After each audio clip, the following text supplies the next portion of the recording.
Welcome back everyone to Mountain Man Life.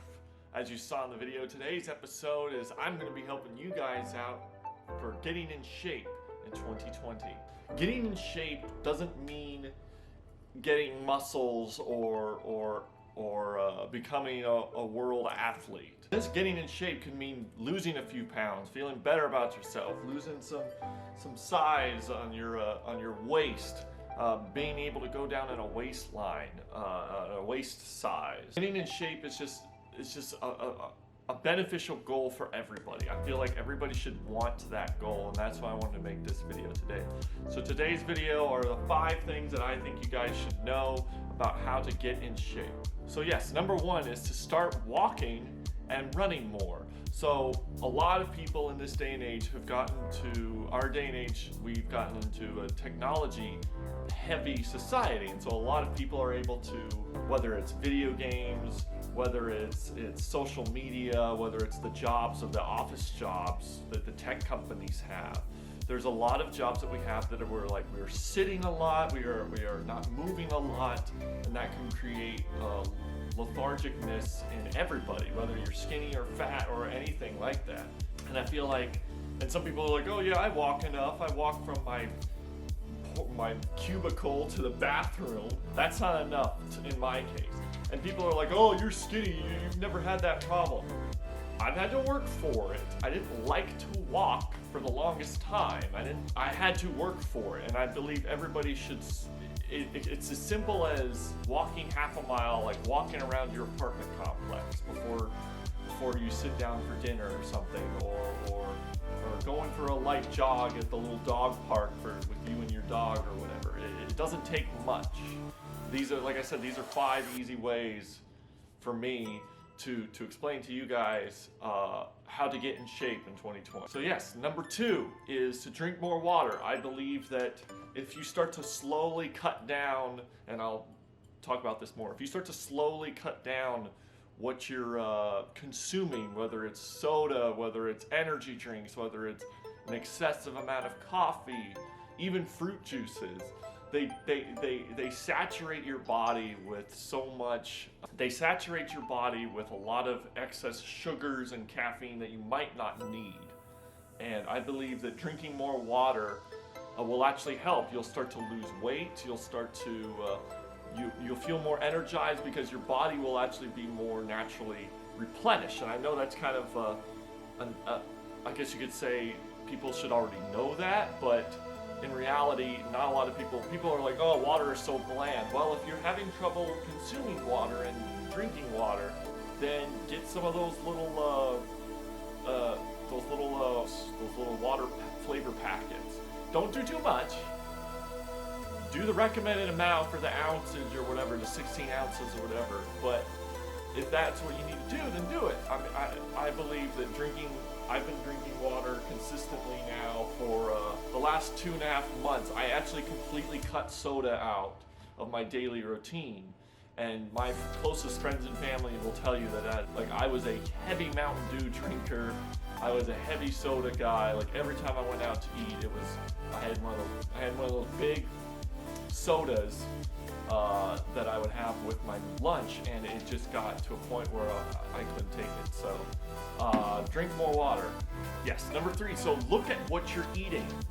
And I'll do another video about this, but the simplicity that I want to express in this one is look at what you're actually eating as far as what the nutrients is in the different food. If you're a guy like me that's trying to gain weight, which is very rare usually, if you're trying to gain weight, you need to actually look at the calorie content, the protein, the fats and stuff that's in the food. And you might be eating something that you're like, oh, this is healthy and nutritious. This was actually good for me.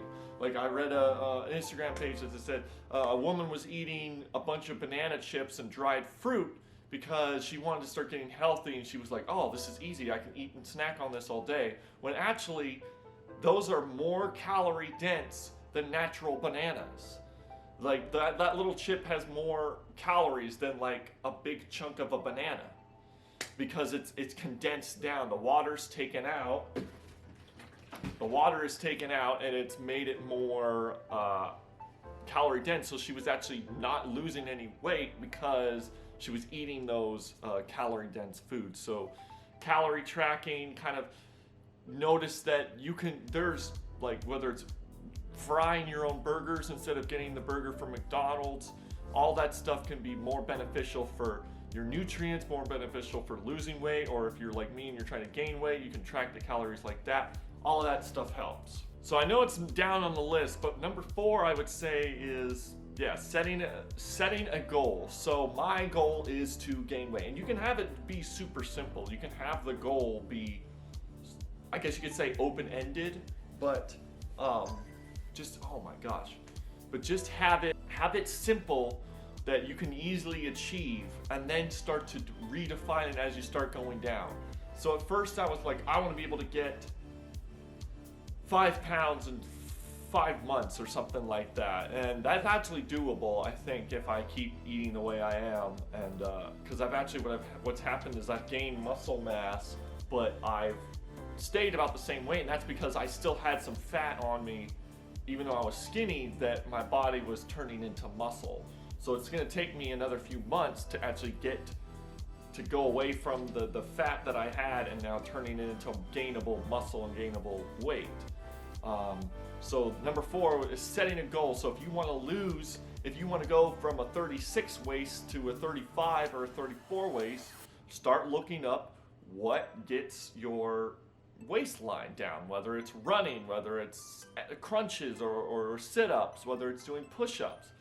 Start looking into those things, and simple exercises you can do throughout the day, going back to number 1 of the walking or the running, will help you achieve that goal.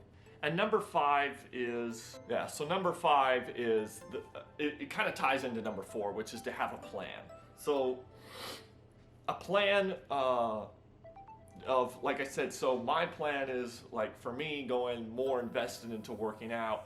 I talk about like how I have shoulders and legs on one day, and then I do back and abs, or I do abs every day, back and arms another day, or biceps or something. And so setting that plan is also, like, the goal is the big thing, and then the plan is the minutia of the day to day. Your plan could be walk a mile every day, or walk a half mile every day, and do 5 push-ups and 5 sit-ups. Daily stuff really helps. That's how I started. It was just little bits here and there, and then I started to get more invested into it, and then it built on itself, and then you start building this routine, and then you start to figure out that it's not that hard. It's not that hard. And like I said, I'll come up with the complaints and stuff I'll do in another video. And then I just thought of a bonus. So why would I want to get into shape in 2020? Why not? Whether you're my age, in your mid-20s, whether you're a 16, 17-year-old, or whether you're in your 30s or 40s, why not try to get into better shape? You feel better, you perform better, whether it's your brain feels better, you walk better, there's so many beneficial things to being in shape. You feel more confident, you feel more energized, you feel your brain is more active. Your routines start to get you awake. Like, I'm naturally more waking up, ready to go, whether it's because I know I'm going to work out that day, or whether I have stuff planned that day, which includes working out. It just kind of helps build my self-esteem, and it helps build my confidence, and it helps build my power to move forward. So thank you guys so much for tuning in. If you haven't already, please go down to the bottom of the description and go subscribe, like, comment, and share this video so your other friends and family can figure out how to get in better shape in 2020. I'll catch you guys on the next episode of Mountain Man Life. Peace.